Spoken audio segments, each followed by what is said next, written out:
আরে ভাবি, হ্যাঁ হ্যাঁ, আল্লাহ না, আমি এই কথা কিভাবে ভুলি। হ্যাঁ, ওই যে নীল শাড়িটা। হ্যাঁ, আল্লাহ না, আমার সব মনে আছে, আমি কিচ্ছু ভুলিনি। হ্যাঁ ভাবি, আমাদের বাসা কে যেন আসছে, হ্যাঁ পরে কথা বলবো।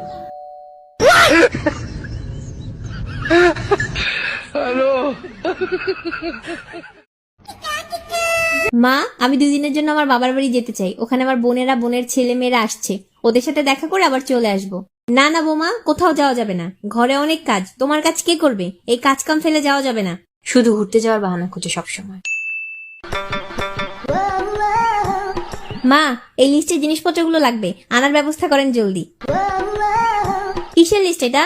5 কেজি গরুর গোস্ত, 5 কেজি খাসির গোস্ত, 5 কেজি মুরগি, 3 কেজি পোলাওয়ের চাল, 2 কেজি মিষ্টি, 2 কেজি দই, 1 বক্স চকলেট। মা, এখানে আইসক্রিমের কথাও লেখা আছে। বাড়িতে কি কারো বিয়ে লাগছে নাকি বৌমা? এত বাজার কেন লাগবে? মা, আপনি তো যেতে দিলেন না, তাই আমি আমার বোন, দুলা ভাই, মা বাবা, ভাই ভাবি সবাইকে আসতে বলছি।